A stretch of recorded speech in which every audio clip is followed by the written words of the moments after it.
Hey guys, I wanted to go over some steps of solving quadratic systems. Steps, and we're using the substitution method. Number one, use the substitution method when they're both set equal to y. So you might get an equation like something like this: y equals x squared minus 1 and y equals x plus 1. So you notice that both of those are set equal to y. Number two, set it equal to 0. So in that case, you might have something like x plus y equals x squared minus 1, right? You are taking this right one and putting it for every y variable here. So instead of writing y, you're going to write x plus 1. And then you're just going to move all of this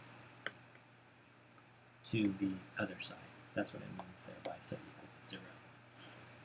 Number 3, you would just solve that quadratic equation. So you would have 0 equals x squared minus x minus 2. And then you can use the discriminant.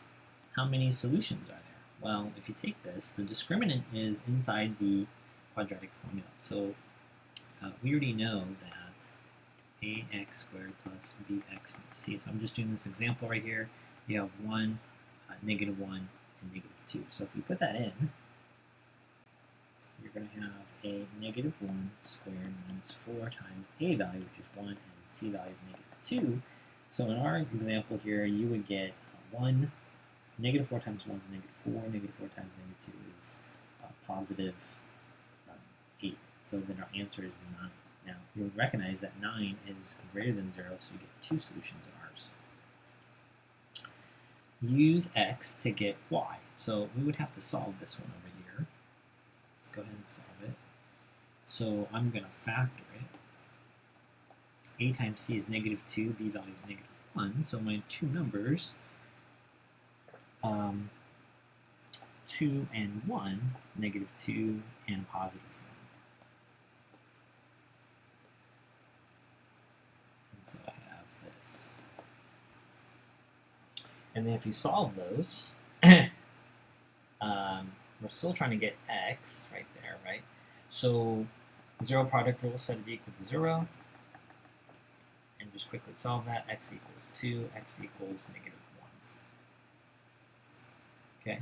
And then step number 5, use x to get the y order pair. So go back up, and we're going to put that into our y variable. So in my example, I have, change colors here,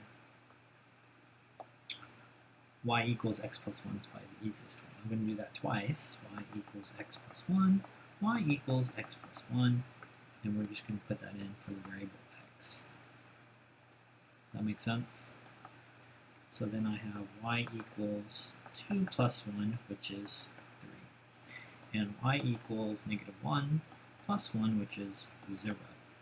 So the last step we said was we're using x to get an order pair, and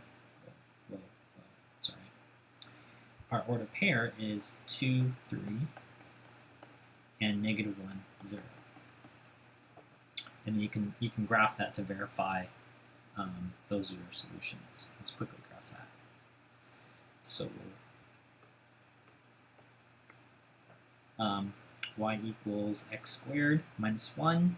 That's a quadratic, and it's shifted up 1 unit, and graph looks like that.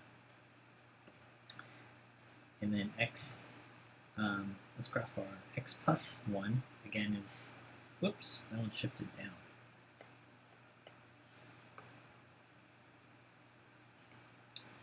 Because it's negative 1's your c value. And then the y equals x plus 1, let me graph that one.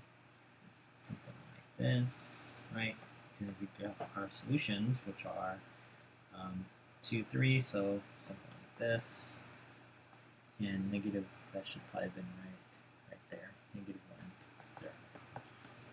All right, so those are our steps in solving quadratic systems using our substitution method, and then I used graphing to double check.